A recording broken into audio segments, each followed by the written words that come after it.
Right, day 3, the one lift. It's not this, don't worry. Starting with getting some life in the shoulders. Shoulders really like complexity and different positions, and since I am working towards the only true lift, I need to get some openness getting into these sorts of positions. I'm giving you a clue here. If the screenshot of the video didn't give it away, I'm working to be able to be strong overhead, behind the neck. This is the main concern. If the shoulders are healthy, then everything else is probably going to be a-okay. Starting to get the hips and knees and ankles also moving and in the equation. If these overhead positions are comfortable, then snatches are going to feel nice and smooth. There, I said it. The one true lift is the snatch. It takes skill as well as strength, as well as power. There's nothing else quite like it. Kettlebell variations and such don't even come close. That's just my personal opinion. And obviously, you're entitled to yours as much as I'm entitled to mine. So, getting into these positions, I'm being a bit ballistic with it. So I'm actually getting some stretch into the front of the shoulders, as well as using some strength and power. By the time I've done that many reps, those are 2 kilo weights actually. They're 2 kilos. And after doing all those reps, there is a decent amount of pump into the shoulders, a decent amount of blood flow. I actually really struggled with juggling today. I think it may well have been because I'm back to barbell training and my nervous system is a little bit rattled and shaken up. And together with the pump of that previous shoulder work, I think it was just a bit of a shock to the system. My juggling has been a little better than this. I also think it might be a factor that I'm using only the white balls in a very white room. But yeah, whatever. It doesn't really matter. It's me versus me, and it's just being observant of what's going on. So getting some time in those deep squat positions, being able to bounce a little bit in the squat positions, working on different 4-ball variation there, getting them both going in the same direction rather than circling from inside to outside. I had the left hand circling, I tried to go for it the other way, and it didn't really work out. But that gives a little bit of chance for some blood to get out of the shoulders, settle them down a little bit, working back, really opening up into the pec. So it becomes like a long range movement sort of for the bicep and the pec. Not really strength development. It's just making sure that the position is accessible so that I know the joint isn't going to jam. I know the capsule of the shoulder isn't going to be bothered. If I open things up like this before I go and snatch, then the chances of something feeling not quite right and just being a tweak that bothers me for a couple of days is much, much less. And I think more and more we're realizing that super high reps are really, really valuable for hypertrophy as well. I'm not super focused on size right now. I just want to be consistent with training, and I know I'll put a little bit of muscle mass back on. I was 82 kilos this morning, so that's kind of normal for me over the last couple of years. Like around 82 is pretty average. I got up to 85 and pretty lean, and then up to 89 last year, like 18 months ago. But generally I sit sort of 82, 83, somewhere around there. But I haven't been doing much training, so I think that getting a little bit heavier or a bit leaner at the same weight is probably likely to happen. Just with training volume, I'll probably eat pretty much the same. I'll stick to carnivore-ish approach. I may go strict with Mark Bell for the month of January and invite some friends along. But diet isn't really too much of a concern. And I'm pretty comfortable with getting leaner whenever that's a priority. I don't want to get a lot bigger. But playing around with some different bottom position stuff. I was doing these ones. So these are for ankle mobility. You'll see some of the Chinese weightlifters using these kind of positions. I like to be active. Means I don't have to load up a ton of weight to gradually allow my body to feel more comfortable in that bottom position. You can be active with the feet as well, pushing through the toes, and all sorts of different intentions can lead to different adaptations, different neural pathways firing. The pathways that fire are the ones that are going to be developed. Some behind the neck press is always nice to do before a snatch as well. But the wider grip, these ones feel less stable for me. If you see Klokov doing his behind the neck press, he'll often have that really wide grip. I need to do more work on being able to press weight out there and feel comfortable. It feels fine with 20 kilos, but I wouldn't be anywhere near as strong. So that's an interesting one. Ratio between wide grip behind the neck press and narrow grip behind the neck press. For those who want to snatch, it probably does make sense to develop that wide grip as well. So standing good mornings, these are really good for range of motion and just getting everything solid and firing before the snatch. You can see it's kind of like an extended range of motion snatch in a way in terms of what's happening at the hips and the lower back. So it's going to be really good for developing those muscles. Change of direction, change of angle. I was kind of staring at the wall, feeling a little bit weird. So I think I'll face this way from now on. If you reverse curls, arms are people too. If you piss off the brachialis, if you piss off the biceps insertions, then snatches are no fun either. So it all deserves its place, and you'll see I'm just getting lots and lots of reps. I've only stopped to juggle so far. And basically keeping the bar moving, getting some learning, getting the body comfortable with these movements. Again, this bar is brand new and it came super greasy. So it was a little bit of a challenge getting into the snatch grip, but I think I give it a bit of a clean down again later on. I gave it a clean yesterday, but there's still a bit of residue on there. So little bounces in the bottom of the squat, just getting really comfortable. I want to be able to just bounce out of the bottom. Weightlifters are able to bounce these close knees together. Weightlifters are able to bounce out of the bottom with huge amounts of weight, 100 kilos, 150 kilos, 200 kilos, being able to go fast out of the bottom.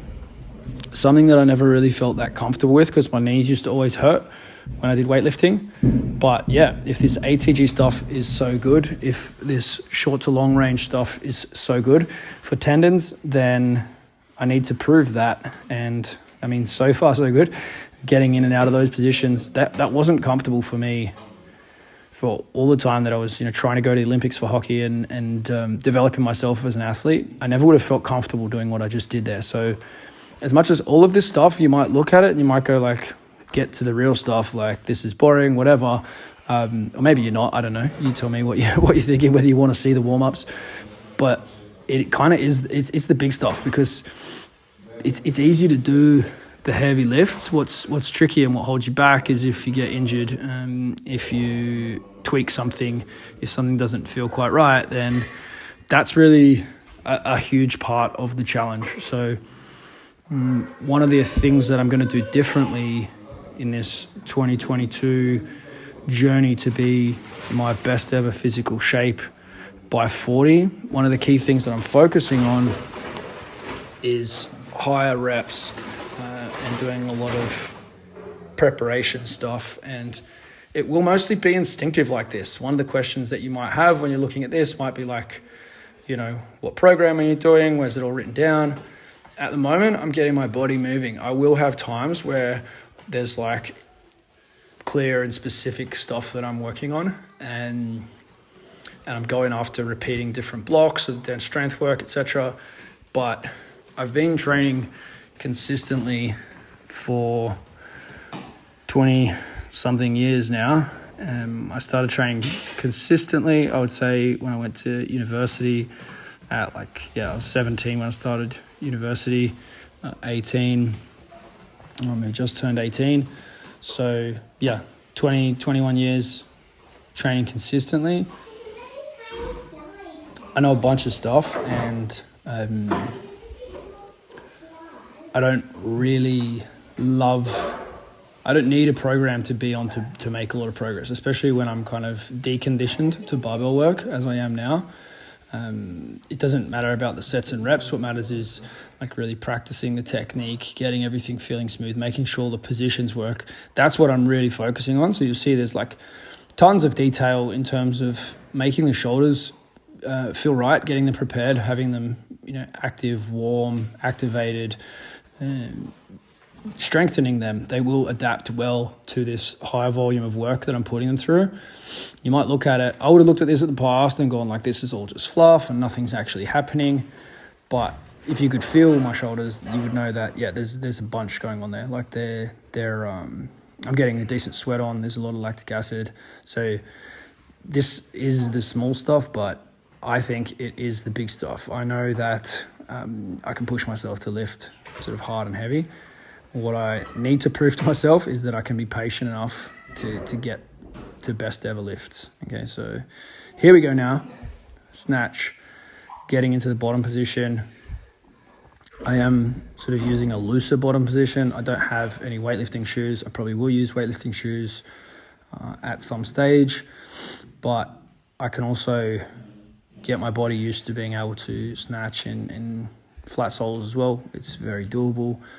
My mobility's okay for these. It's fine, but I can feel I need some more strength in the lower back. If there's one thing that I can feel kind of lighting up a little bit, it is the bottom part of the lower back. You can see how it's kind of contracting to get me into a bit of an arch in the bottom of these. And as much as they don't look like you're doing much, I'm breathing reasonably hard. Snatches at any weight, squats at any weight, they do kind of shake up the system, and they cause you to breathe harder. So I could load up the bar and see, okay, well, where am I at, and get a baseline, get a test, but it really doesn't matter. I would just be bringing on potential injury, risk of injury that I don't need, and whatever the number is, it's going to be like a number that I'm not really that proud of, not really that interested in. All right, so here we go, the funky one. I'm trying to get a bit ballistic on the mid back and the shoulder. That looks a bit weird, but that is opening up the thoracic spine. So the cross bench pullover, probably the most important exercise for most people getting into snatch would be the cross bench pullover, and then the split squat, ATG split squat, would probably be the other one to be able to really get that range of motion at the ankle, knee, hips. But if the cross bench pullover is good, then snatch is going to feel good. I could feel that the muscles of my mid back were having to work a little bit too hard, harder than I wanted them to have to work, and so I did some cross bench pullovers. At the moment, I only have 2 kilo dumbbells. I could use a plate, but I didn't. I'll probably start doing them with a 10 kilo plate. Again, cross bench pullover, it's a long range exercise. If you go too nuts with it, it can feel a bit weird on the shoulders. I did have really fragile, kind of injury prone shoulders, I would say. I wouldn't say I have that anymore. I used to always get niggles in the shoulders with bench pressing, with standing presses, snatching as well when I started to snatch. My shoulders are much more resilient now, but I'm also just looking to be intelligent. So I'm trying to keep the bar close here. That one actually looked kind of nice. It's not really about going too fast. It's just sort of feeling the positions. It feels a lot different, as you could imagine, with 20 kilos versus, once you have body weight, the leverages change once you have body weight on the bar. So it's not very specific practice. It's a bit like swinging a sand wedge versus swinging a driver. Like, there's quite a bit of difference, but then there is a decent amount of crossover as well. But feeling pretty smooth considering I haven't done these movements in months.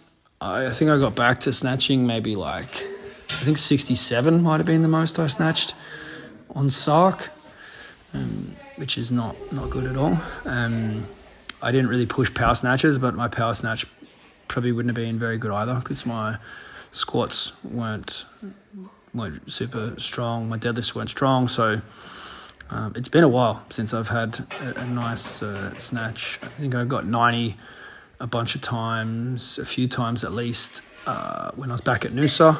That was close to 18 months ago, and it's been downhill since then. So this is the reversal of that, and I appreciate your support. If you've got questions, things that are coming up for you, things that are relevant to your training journey, this doesn't have to be all about me. I'm making this, yes, because I do need to get momentum back in my training, and I do need to keep learning, and I know that I'm going to learn a bunch from you guys in your observations and reflections and things that you teach me as I share these videos. But yeah, it's also, I'm doing this to explore, as well as the kind of accountability focus of it. So yeah, it's time. I am due to have a really good, at least few months or year of training. The plan is for this year to be, the year ahead, 2022, the plan is for it to be my best year of training ever. If I have more knowledge than ever, I'm not 40 yet, I'm not too old, maybe I don't recover as well as I did 5 years ago, but I don't know. I didn't recover that well as a child, as a teen, in my 20s. My recovery wasn't phenomenal.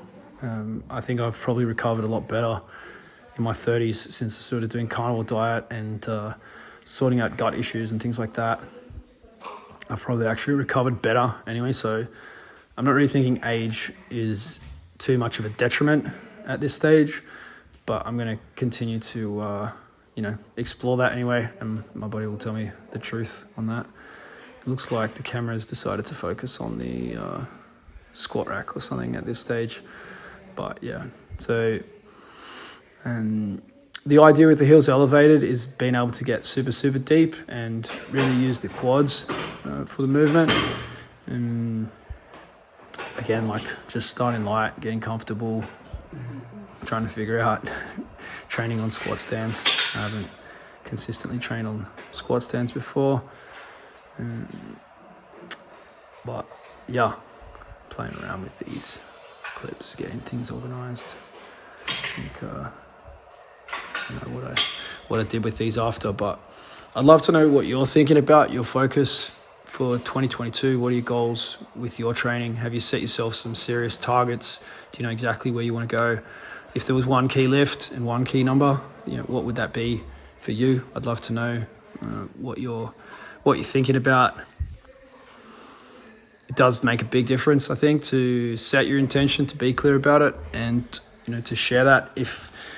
I think one of the big benefits of competing in powerlifting or CrossFit or weightlifting, whatever it is to have that community around what you're doing. And yeah, if we can create that for each other, if you do need to build some of that around you, then yeah, I'm inviting that opportunity for you. So still organizing myself here, the rack, getting the weights organized. I didn't get up to anything serious. I'm not trying to get to big weights yet. What I'm trying to do is to feel really comfortable. Even what you're looking at here with these super light front squats, what's important is that I'm able to get into that very bottom position and keep the knees forward. That's what I'm focused on. Keeping the knees forward on the way up. Now, in the past, I would have just said, well, look, I can lift more, therefore I should lift more and I must lift more. But I don't need to lift more. What I need to do is to keep using my quads and to not have knee pain while I'm lifting. That is the main focus. That's what I need to work on. So a little bit more weight.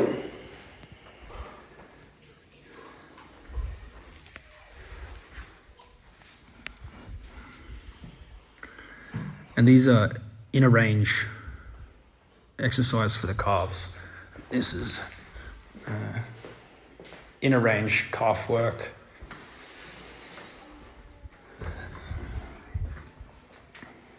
There's no real stretch on the structures there. But what we do have is getting serious blood flow, and that's what we want.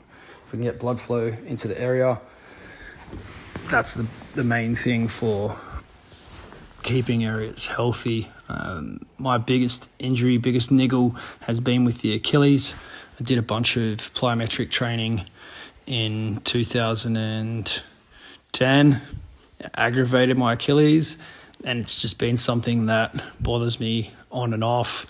I have been back to sprinting and jumping at different times, but I'm not consistently doing those activities, so it can be problematic if I leave it for a while and then go back to it. So that's always an area that I'm focusing on. Here's the Tibialis Raises. So I'm doing them kind of pronated and supinated, inverted and everted, as we say at the feet. The soles of the feet facing each other, and then the soles of the feet facing away from each other during doing those tib raises. And to be honest, it's a bit of a rest between these sets. So here we go with the front squats. Just getting back to bracing as well, keeping the elbows high. You notice I'm not holding a full grip on the bar. I can, but it's not really necessary.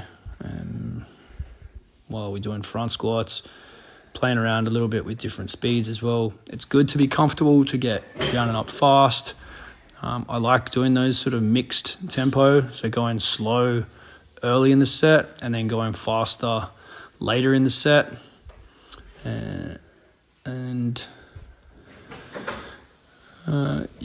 Getting some water. It was a pretty continuous workout. Like, you'll notice that I haven't actually taken any time out. Now, a lot of these exercises are at pretty moderate or low intensity, but when you keep it continuous, there is still a relatively high central effect as well. So you don't necessarily want to follow along on a workout like this. There might be some movements and things that you think, oh yeah, I want to experiment with that, I want to experience that. So I just went straight into 50 kilos here. 1, 2, I did 5 yesterday, 3, felt a little bit more comfortable just locking out overhead. 4, 5, going pretty low on the chest, feeling comfortable with getting low. I got 6 there today. Definitely could have got a few more. 6 at 50 kilos. Won't be calling Guinness, but it's good to get that feeling of progression again. I may well go for 7 at 50 kilos tomorrow. I ended up doing some in the PM session as well. So calf work. On the slant board, makes it a bit longer range. You get into a bit more of a stretch. I wasn't taking it into that full stretch, but by preparing with the inner range calf work before doing outer range, that's a bit of our insurance against aggravating the tendon or taking things too far. So, they felt pretty good. The goal was just really blood flow with this sort of work and a bit of active recovery in between sets. Now, that's not to devalue them. It is very important to do the calf and tib work if you're wanting to run, if you're wanting to keep things in balance, if you want to be strong from the ground up. We want to work the feet, we want to work the tibs, we want to work the calves. But that doesn't mean that they're demanding. They're not demanding on the central nervous system, and therefore they can fit comfortably in between sets.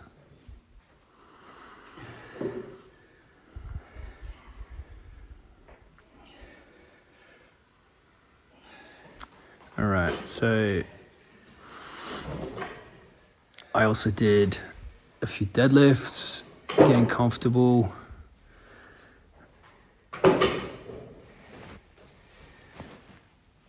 Snatch grip, getting comfortable again, lifting the weight off the floor, 50 kilos. Just feeling the positions. Need the body to be comfortable in all the positions I want to be explosive in. I'm going to end up wanting to be really fast in that top part. I need to be comfortable there. Comfortable with the bar over the knees. Probably need to get the shoulders over the bar a little bit more. But yeah, it's not super specific yet. Just getting a feel for it. One of the biggest lessons from Klokov, I went to the Klokov workshop with Poliquin in 2014 at Clean Health in Australia. And one of the biggest things was that he really encouraged us to do a lot more slow lifting, and that's sort of part of the Poliquin philosophy as well, of like go really slow on the eccentrics. If you go, Klokov had us going slow up and slow down so that you can actually build strength in a position. If you accelerate through a position, if you only work hard at the sticking point, then you're not really building strength. So these are about feeling all of the positions, getting the body switched on through all of the positions so that when I do want to go really fast, the body is comfortable and strong in every position that I want to lift in. All right, so what do we got next? RDLs, stiff leg deadlift, whichever way you want to call it. It's kind of a composite between the two. Not quite an RDL, not quite a stiff leg deadlift, but yeah. Getting the hamstrings going again, getting the back going again. Want to use the glutes as much as possible on those. It's generally the glutes that need to be thought about to be involved. And yeah, so by this stage, I'm sweating up. The shirt is like pretty wet, and it's not hot at all here. So it was continuous, and this is the way I like to train. I've just about done enough. Could have gone a lot heavier, but as I said, it's not the point at the moment. The point is to get comfortable with the movements, teach the body. I think I just wanted to just feel that one.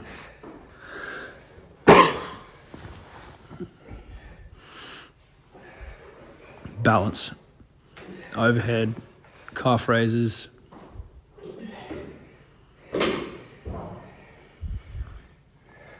Rebuilding the base, wiring it all in. You want to be comfortable and stable with the bar overhead. Time will tell. Time will tell how effective this is. Maybe I should be doing 5 sets of 3 of this and 4 sets of 2 of that. But I'm not really interested in that. I'm interested in the uncommon journey. I'm interested in using my intuition, doing what feels right, what's smart to me, and live and die by what I do and the results that I can get with that. So we'll see. I probably will have some times where I'm much more structured, but right now it's instinctive. Of like, yeah, I need to get myself comfortable with lifting the weight off the floor, with being able to reverse it, with being able to brace. If everything's smooth, then we're getting somewhere. And yeah, I felt like I got somewhere with this snatch session. It's there wasn't much snatch, and it was very light what there was, but it's great to be back in the game.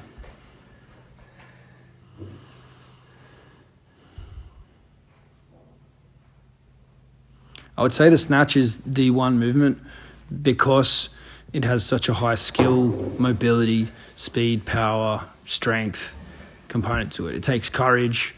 It's the one that's probably most intimidating to do out of all of the lifts. And so that's why it's the one, true lift. If it's able to be maintained, I think there's a Polish guy that was on the Tim Ferriss podcast talking about he took on someone to work with him on the snatch when he was 60, and then by the time he was 70, he had a good snatch. So over the 10 years, he built the mobility, he built the skill, but that is definitely reversing aging as well. So if you can go from 60 years old being a bit banged up and not very strong to being able to snatch at 70, that is the ideal and the reverse of aging. So it's not a movement that can't be done as you get older. It's definitely a movement that can be done. So yeah, some back squats to finish up, and that was the morning session. So the afternoon, evening, went back to do some handstands, and I didn't know what else I would do, but I started with some handstands.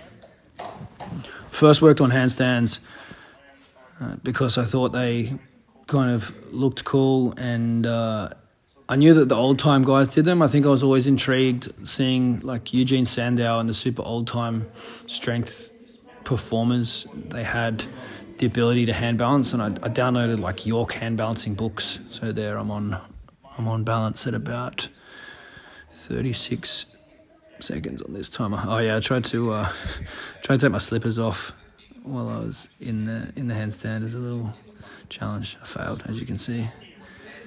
But yeah, I tried.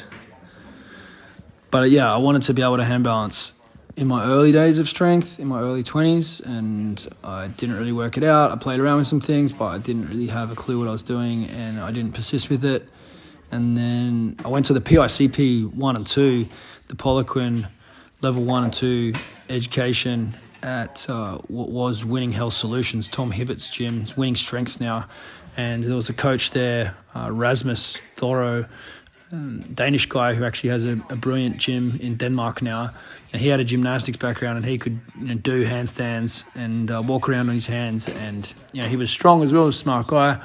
And it was really inspiring to see another strength coach who could do handstands. And yeah, he had the gymnastics background, but kind of pushed me along a little bit further to say, well, yeah, like one day I'm going to do that. And I started to have like walking on hands competitions against a couple of the rugby players. There's always a few players that can sort of walk on their hands and play around a little bit. And yeah, gradually persisted and got a bit further. The juggling was again another thing like that where I couldn't do it. I tried to learn when I was about 8 years old, and it didn't work out for me. I remember trying and failing, and then I went again with it probably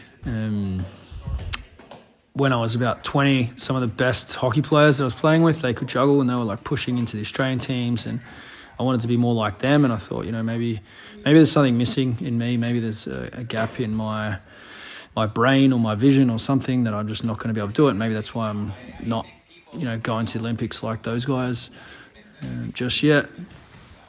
But yeah, so I failed at a couple of times, and then when I went to Guatemala, I was volunteering in a bar there. It was part of the deal before I could go to the orphanage that I stayed at for a couple of months, and I sort of hid out the back and juggled with the limes because I didn't really like the bar environment that much there. It was kind of confronting to be next to like real serious, hunger, poverty, really desolate kind of living conditions, and then having people drinking a lot of booze and helicopters and fancy boats. And I know that stuff exists in the world, but as a young guy in my 20s, it was like confronting to be right next to it. So the juggling was kind of my escape. But the good news is I did learn to juggle while I was in Guatemala. And then, some years later, I decided to get to the 4-ball and take it a bit further. It was actually a guy that I met at an Ido Portal workshop was a good juggler, and he encouraged me to go further. So that was a tuck handstand, and I thought it was a lot more tucked than that. So it's good to look back at the video. It's pretty average tuck. You want to be able to get those knees down pretty close to the chest, but have not been working on handstands or mobility in any significant way for a while. I've done a couple of handstand sessions lately with Anthony, but yeah, that's what it is. So 4-ball juggling took a while. If you take your time with really being very solid with 2-ball in your non-dominant hand, and then 2-ball plus 1, there's a few different drills, but it generally takes everyone, guys especially, a lot longer than it should, because we try and do drills that are a bit more advanced than what we actually need. So it's better to stick with the drills that you can do well and refine them and get them Is the margin for juggling small? If you fall off, then it doesn't work. But I don't know if I was feeling hot or what, but I just don't have the habit of handstands with the shirt on. So there's the I was thinking about handstand push-ups, but my shoulders are fairly fried. I did a big bench press session yesterday evening, and done a bunch of presses, and there wasn't much there. That's okay. We'll should freshen up at some stage in the next week, and the target is still to have 5 freestanding handstand push-ups. I'm not too worried if they're kind of loose technique. I just want to get nose to floor and then back to the handstand. So a bit more range here. It looks tighter than it is when you're on the slant, so I'm not that tight, but yeah, my lower back is probably significantly tighter than it has been in the past, or it will be in a few weeks. But yeah, on the slant board with no weight, it doesn't fold quite as much. I'm a big fan of this movement for strengthening, lengthening the lumbar fascia. Works a little bit into the calves as well, but mostly sort of hamstrings and lower back. So no need for too much weight. I did a little bit of weight on it yesterday, just feeling into the movement. It's really good to do some of those if you want to do press handstands. If you lengthen off that position, then press handstands will be easier.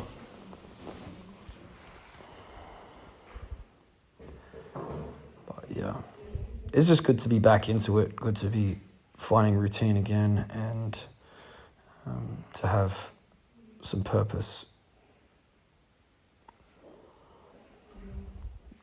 The main thing is the main thing, and the main thing is the snatch.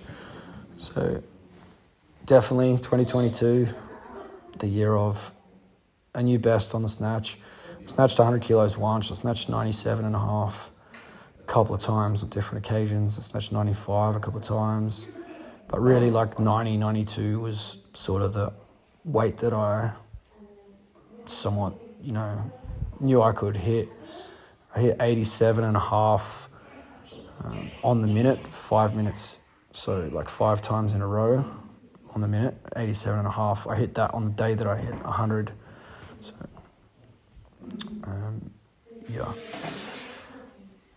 piece by piece, it all needs to be there. All of the positions. I was planning on this being mostly a handstand session. It's good to see how wobbly and ugly those handstands are. I can work on opening the shoulders here would be the main thing I would want to work on. I can flatten the back a bit more, but yeah, the shoulder position is probably the big one to work on. Doing quite a lot of chin-up work. So here's my tuck. I'm a little bit below, parallel to the floor, but still nothing too good, and I held it for 0.1 of a second. But, back to the barbell. Ended up doing a little bit of barbell work again, and I think I will definitely edit these down a little bit going forward.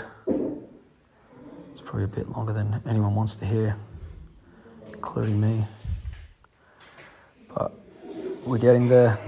The main thing is re-establishing the routine, and yeah, it's not always comfortable to do these things. It's not comfortable for me really to publish this kind of week training and to even kind of talk about getting back into things. I'd rather be talking about being at my best, but it takes the discipline of going through times where you don't feel very proud of what you're doing, and you don't really want to do it.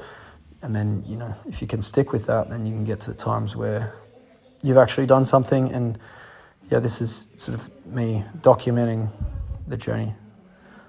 So playing around with curls here, you can see letting it get a little bit lower, different arcs of the bar, letting it get down into the fingers.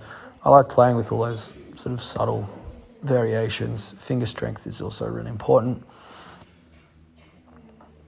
I haven't done any curls for a while, but I did a bunch of reverse curls.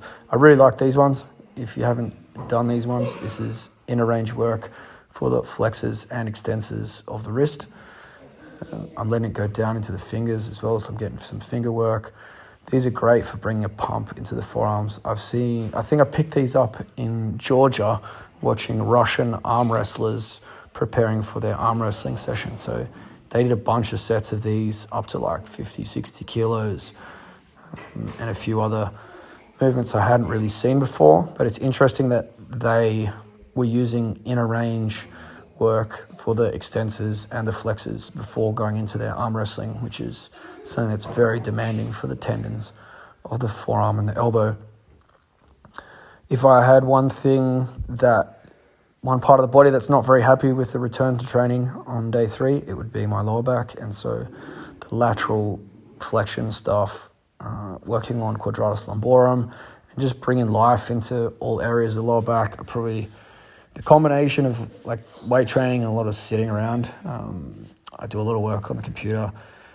It's not a great combination, but yeah, I could really feel the right side. I think it was these ones where it was like felt like it just kind of really opened up something new. So we'll see how that feels in the morning, if it's stirred something up a bit, but it did feel good for doing some side flexion.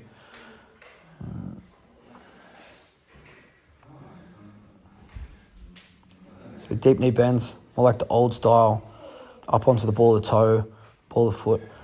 You're getting some balance work here, and you really get to close the knee joint.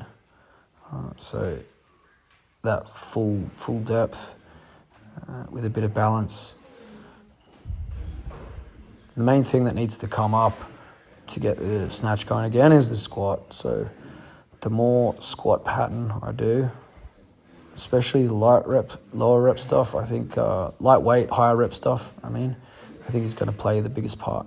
So then I took on the challenge of being on the ball of the feet for overhead squats, and you can see I really battled to hold that position. It's not so easy. Play around with it if you like. Let me know how you go. But yeah, the better my body is at sort of readjusting in these positions, and there's a lot more micro adjusting that has to go on in the trunk and in the shoulders if there's no stability at the feet. So we're just building a foundation to get back into some good lifting. More presses. Bottom third, middle third, top third.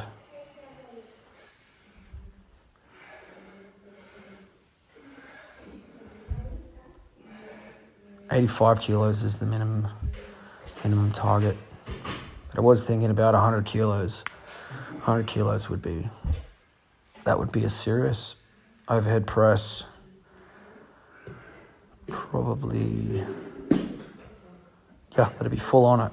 Even at 85 kilos.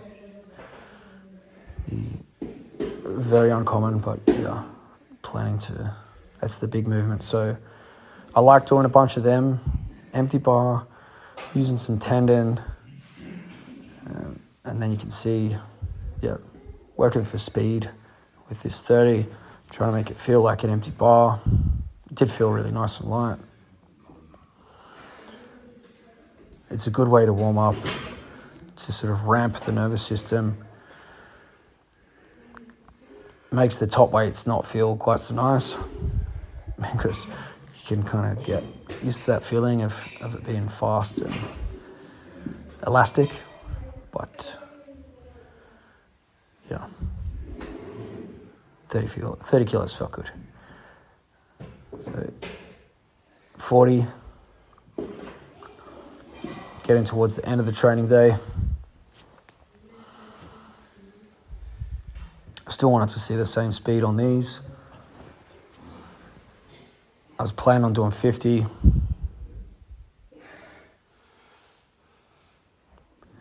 Speed. So you can see I was sort of playing with a little bit of amortization there in the bottom, bounce out of the bottom, using the elasticity. As Josh Bryant says, the bench press is made with the off the chest. I think it's the same story with the standing presses. It's that starting strength. The bottom third is really the key. If you can blast the bottom third, if you've got a lot of speed, and if you can go from the dead start, then you can press something big. It's 50 kgs. Yeah, nothing special. Just getting some practice. That's what it's about. So every time I do one of these sessions, the body is just wiring these patterns in, feeling a little bit more comfortable. I thought I'd go straight from the presses because I went 20, 30, 40, 50, only with the bar change. So I had some burn in the shoulders at this point. Even though I didn't go heavy, it's still kind of almost like one long set. And then I challenged myself with the handstand, and you can see that I didn't meet that challenge. It's like a different stimulus. If you listen to Franz Bosch, he'll say that if you once you have a bunch of you have fatigue in a muscle, then it's effectively a different movement, different thing that you're training. And I did eventually stick a handstand, but it took me a number of goes before I got it because some fatigue. It just changes the pattern. It's still a relatively high skilled movement for me.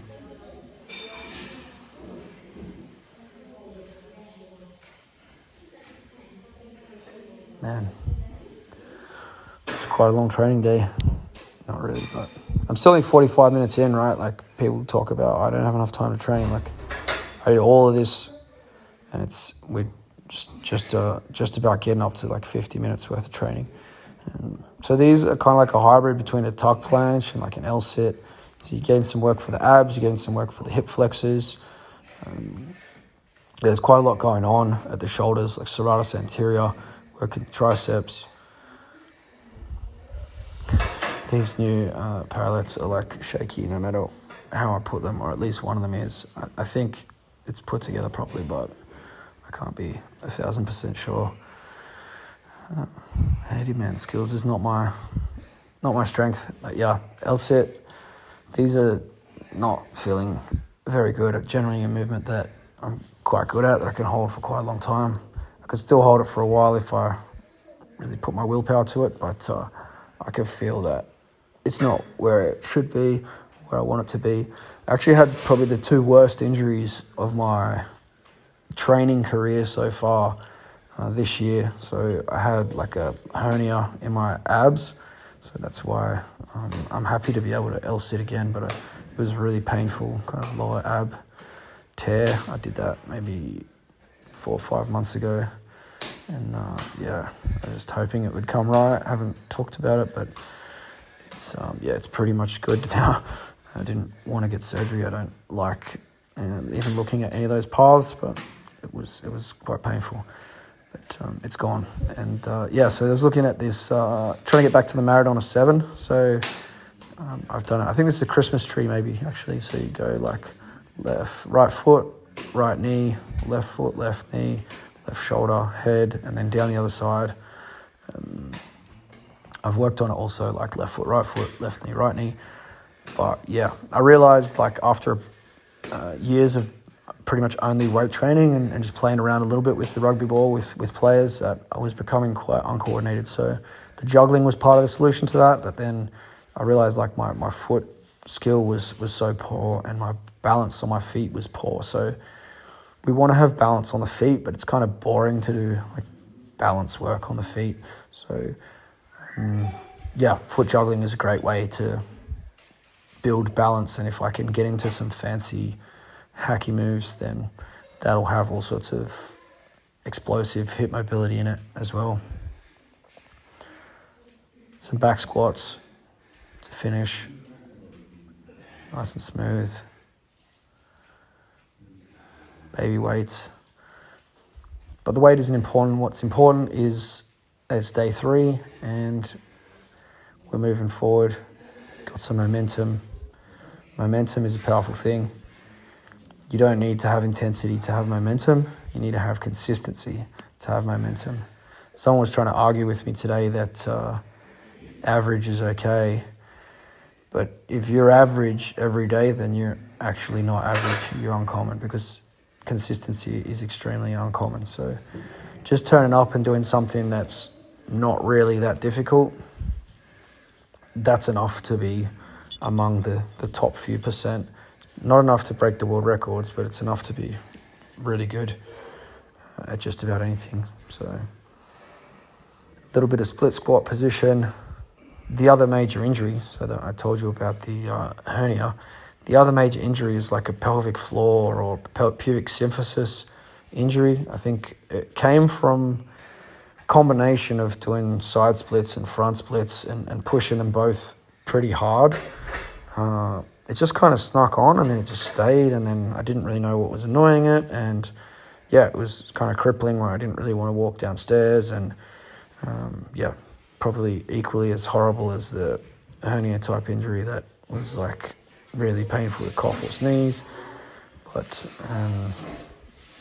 fortunately, they have passed, as most bad things do, and I can do whatever I want to do pretty much at the moment.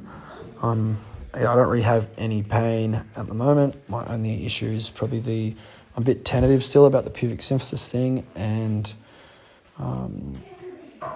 I still need to be conservative with the Achilles. A lot of the hill work I think is really helping for that. I think I'm going in a good direction with that. Done a few sprints on the hill, planning to do more. But yeah, it's good to be in a pain-free body and developing. So that is the main priority above the numbers. My juggling was terrible today, but I did more than I've been doing most days, so it'll be better soon. I think the 50 throws of 5 ball is the best I've done in the last little while, so that will be the benchmark to pass. I think maybe 120 throws or so is my best 5 ball. I didn't get over 100 that many times, so day 3 done.